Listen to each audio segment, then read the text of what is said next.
You're giving every plant its own pot. That's half your balcony gone. Stop. Pair them instead 7 combos that look like designer setups and run like closed loop systems. The last one, it replaces chemical pest spray entirely. You've tried companion planting before and it just turned into a tangled mess. One combo on this list turns a single pot into a living trellis. There's also a deep purple arrangement that looks purely ornamental until you actually harvest it. A Mediterranean layout that thrives on neglect, and the exact drainage rules that keep every pairing from rotting. If growing this way is your thing, subscribe. One new setup drops here each week. Let's start with the heaviest growers. Start with a single, large container. At least 15 gallons, drop a mammoth sunflower seed right in the center. Give it full, direct sun. Let it get 2 true leaves. Once the stalk is a foot high, tuck 3 red noodle yard-long bean seeds around the edge. They will climb that thick sunflower stalk like a permanent trellis. As the canopy fills, add trailing jewel mixture nasturtium along the rim. Let it spill over. That spill is your pest defense. The nasturtium draws aphids away from the beans. You get 3 rolls in one pot: height, nitrogen, and pest control. Water only when the top inch is bone dry. Harvest the beans all season. They keep producing. The sunflower head dries for seeds at the end, but do not try this in a small pot. The Roots Will Choke Each Other by Julie. If you want a system that stays low and cools the soil, we shift entirely. This next one is a self-feeding fruit bowl. You need a glazed half barrel, roughly 18 gallons wide. Plant a dwarf fig at the back, slightly off-center. Choose celestial or brown turkey. These stay naturally compact when root-bound. They demand full sun but tolerate restricted soil volume beautifully. Once the trunk settles, scatter Alexandria alpine strawberry crowns around the midsection. These don't run like standard strawberries. They form tight, evergreen clumps right at the soil line. They drop fruit continuously from May through October. A steady trickle while the fig ripens into late summer. Now, fill every remaining gap with white clover, the Ladino or Dutch strain. This is your free fertilizer factory. Clover pulls atmospheric nitrogen into the root zone. It drops fine organic matter as it dies back, a living mulch that cuts surface evaporation by nearly half. Your watering schedule drops to twice a week, even in July heat. The layered canopy shields the soil from direct UV. Roots stay 40 degrees cooler than bare dirt. You just keep the fig pruned back to maintain airflow. Snip the strawberry runners if they try to choke the trunk. The warning here is strict. The clover spreads fast. You must trim it flush with the soil edge every 10 days. If you let it creep into the strawberry crowns, it wins. Keep it managed. But sometimes you want a container that stops traffic. Let's switch gears to pure visual impact with something that actually feeds you. This trio lives in a single 5-gallon pot. Fairy tale eggplant goes in the center. It was bred for containers, so it stays compact. Surround the base with dark opal basil seeds. This variety turns nearly charcoal in full sun. Pinch the top after 3 true leaves to keep it bushy. Then scatter red garnet amaranth seeds around the outer rim. They grow straight up, creating a textured backdrop. Why does this tight grouping work? The eggplant doesn't sprawl. The amaranth shoots vertically. They use different root zones. The basil acts as a natural windbreak and light filter. It reduces soil splash onto the eggplant leaves during heavy rain. Water only when the top inch of soil is dry. The basil wilts first. It's your early warning system. Feed once a month with a balanced liquid fertilizer. The payoff is purely aesthetic. Dark purple leaves, striped fruit, and crimson plumes. It's a living painting. You can harvest basil leaves continuously and amaranth greens for stir-fry. But there is a hard rule. This arrangement needs 8 hours of direct, unfiltered sun. Less light means the eggplant drops its blossoms. If your balcony gets that intense light, this compact display is pure gold. But if you need a living shield along a long railing, we scale out next. You've now seen 3 unusual pairings: a living trellis, a self-feeding fruit bowl, and a container that doubles as wall art.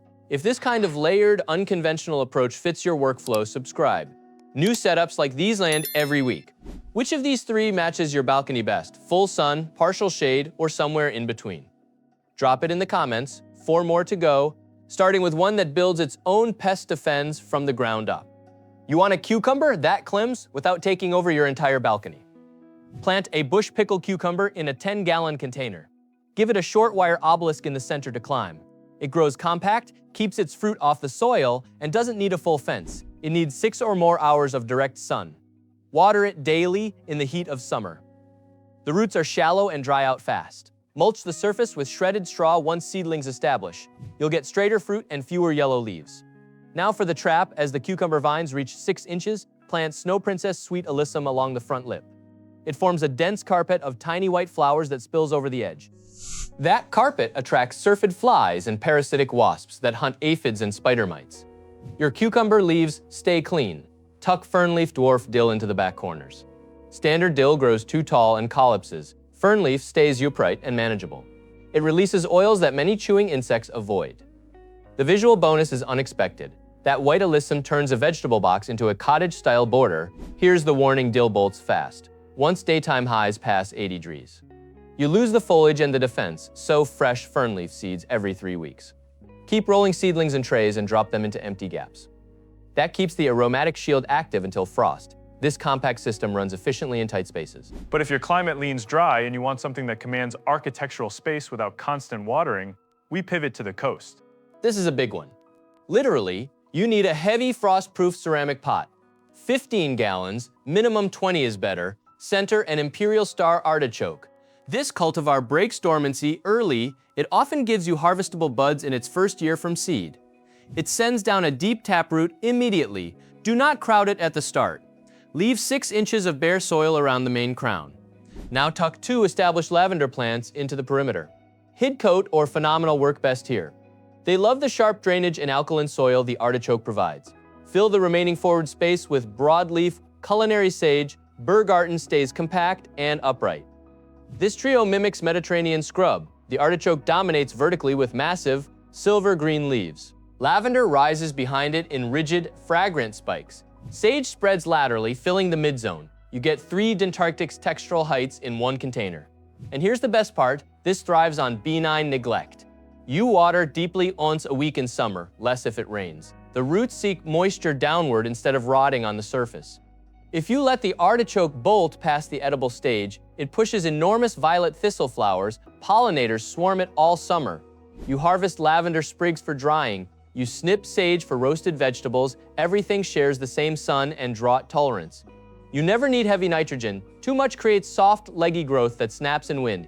Keep the feed low. The warning is physical. An Imperial Star artichoke will span 3 feet across when mature. It blocks light and airflow. Do not place this on a cramped balcony where you need walking clearance. It becomes a hazard in tight wind corridors. Give it room to breathe. That drought-tolerant structure demands space and sun. If your season runs long and hot and you crave lush tropical movement with culinary utility, we shift south. This next combo is for the balcony that wants to feel like a tropical courtyard.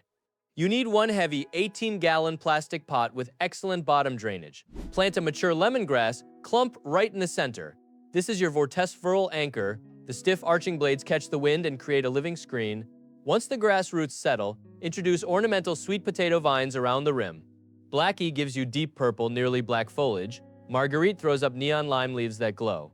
Both spread aggressively downward. They cascade, they don't climb. Fill the middle gap with Mexican tarragon. This is Tagetes lucida, not true French tarragon. It thrives in heat and humidity, stays bushy, and releases a strong and nice scent when brushed. You get 3 Dintyntic's growth habits in one pot.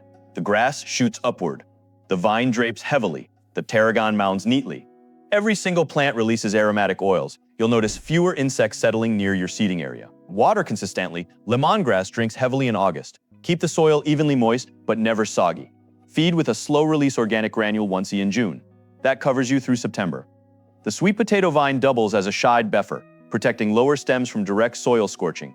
You can pull leaves from the lemongrass for curries and teas. Mexican tarragon substitutes directly for French tarragon in sauces. The warning is seasonal. None of these 3 survive freezing temperatures. A single hard frost turns the lemongrass to mush. You must move the pot indoors before November. Trim the vines back hard. Cut the tarragon to 6 inches. Treat it as an indoor herb window feature until May. That tropical density delivers scent and movement all summer.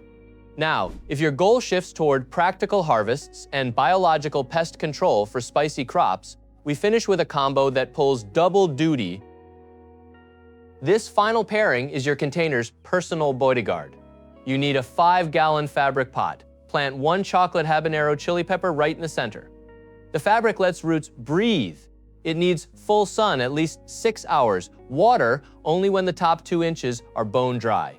Now surround the pepper's base with Roman chamomile. It stays low, hugs the soil, and releases a sweet apple scent when you brush past it. Finally, tuck paprika yarrow seeds into the outer ring. Its deep red flowers will pop against the dark pepper leaves. This trio creates a living pest patrol. The yarrow and chamomile flowers are magnets for good bugs.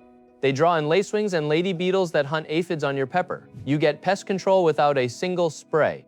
Harvest the chamomile heads for a calming tea. Pick the yarrow blooms to keep the beneficial insects coming. The warning here is about containment. Yarrow spreads aggressively underground. If you don't control it, it will choke out your pepper's roots. The fix is simple. Plant the yarrow inside a buried plastic nursery liner. It keeps the flowers in place while letting water through. You maintain your defensive garden without the takeover. 7 containers, 7 self-sustaining ecosystems.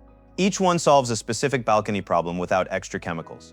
You don't need a backyard to run them, just the right pairings. If you want more tested, unconventional layouts, subscribe and hit the bell. Next week, 7 mistakes that quietly kill container yields before you notice anything's wrong. Tell me exactly which combo you're potting first.